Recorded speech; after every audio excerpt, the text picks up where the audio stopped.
Gang stalking is one of those things that at first glance sounds like it can't possibly be real. The idea that someone or a group of people would be systematically harassed, followed, and psychologically tortured in a way that's hard to prove, hard to track, and hard to escape. It sounds like paranoia. And for that reason, it's often dismissed as a mental illness, delusion, schizophrenia, or some form of extreme hypervigilance. But if you take the time to actually listen to people who talk about it, not just the memes, not the jokes, not the dismissive takes, but the actual lived experiences, a pattern starts to form. Different people from different places saying the same things, using the same language, describing the same tactics. And the deeper you look, the more you realize, even if it's not happening in the exact way they describe, something is happening. So let's talk about what gang stalking really is. Not the sensational version, but the layered reality of it. What is gang stalking? At its core, gang stalking is the belief or the experience that you're being watched, followed, harassed, or interfered with in a coordinated, sustained way by multiple people.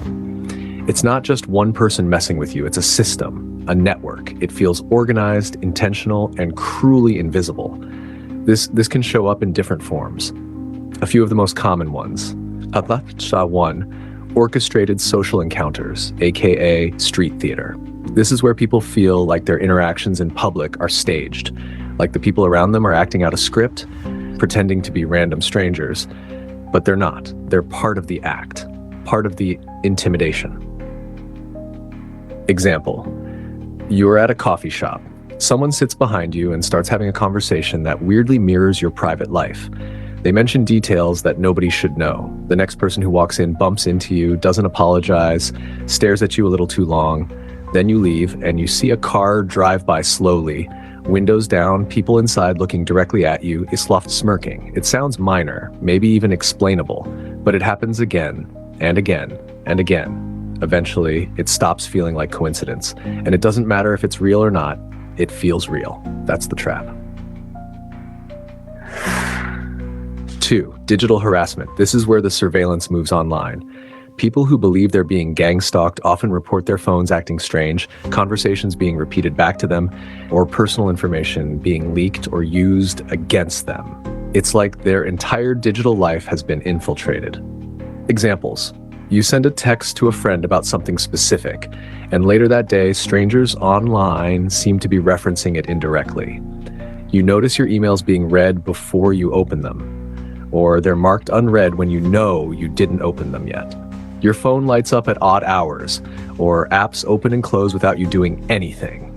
A private photo is leaked, or an old post is used to humiliate or discredit you.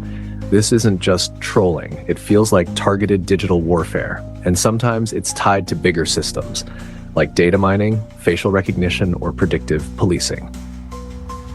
3, noise campaigns. These are repeated, intentionally disruptive sounds meant to create agitation. It could be construction outside your window every single day, or loud knocking from neighbors at the same time every night. Car alarms, dogs barking, sirens. Always when you're trying to rest, concentrate, or heal. Example, you try to meditate and a motorcycle revs its engine right outside your window. You change locations, it happens again. You move cities, and somehow the pattern continues. It's the noise itself, it's the timing. That's what starts to break people down. That's what starts people down. Sabotage, social isolation. People report losing jobs, friends, or family relationships after being targeted. Things go wrong for no reason. Reputations get damaged without explanation. People around them start acting strange, distant, paranoid. It's like someone is poisoning their life behind the scenes. Example, you apply for a job and everything's going well, but right before the final interview, the energy shifts. The employer suddenly becomes cold or cancel the opportunity altogether. A friend you've known for years starts treating you like a threat. People avoid your eyes, or you overhear whispers, conversations about you that you were never meant to hear. Psychological layer, what's really happening inside. When someone goes through this repeatedly, it changes their brain. The constant stress, the unpredictability, the loss of control, it rewires how they interpret the world. They enter a state of hypervigilance. Fight or flight becomes a daily baseline. Sleep disappears. Joy fades. Everything becomes suspicious. And here's the thing. Whether it's truly happening or not, the psychological experience is real. That's why gang stalking is so hard to talk about, because if someone feels like they're being hunted, the trauma they experience is real, even if the source is unseen or denied. Psychoanalytic layer, the unseen mind. On a deeper level, some believe that gang stalking represents a fragmentation of the psyche, a war between the conscious self and the unconscious self, the part of you that wants to grow, expand, and heal, versus the part of you that still believes you deserve punishment, shame, or exile. In this framework, the stalkers are symbolic. They're a reflection of inner wounds manifesting externally. That doesn't mean they're imaginary. It means they might be energetically created by an unresolved inner world, especially if someone has a trauma history or has been violated by institutions before. Historical and real-world precedent. Gang stalking doesn't exist in a vacuum. There are real-world programs that have mirrored these tactics. COINTELPRO, FBI, black activists were followed, discredited, and psychologically broken down. Phone taps, false rumors, infiltrators in their inner circles. The goal was to neutralize and destroy. Stasi, East Germany.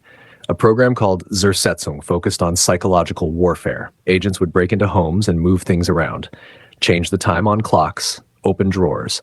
The goal was to make the target question their sanity and feel completely alone. So when people describe gang stalking today, it's not just fantasy. It has historical roots in state-sponsored oppression. Energetic, spiritual perspective. In spiritual terms, some believe that people being gang stalked are light carriers or chosen souls, people with high vibration who threaten the control systems. In that context, gang stalking becomes a spiritual war. Some say entities, physical or not, feed off the fear, paranoia, and emotional exhaustion it creates. They need the target to break down, isolate, or give up. And when that person rises instead of folds, they often become powerful beyond measure. So the attacks increase. From this lens, gang stalking isn't just harassment. It's a test of will, identity, and spiritual sovereignty. Why it's dismissed so easily? Because it's invisible. Because it's hard to prove.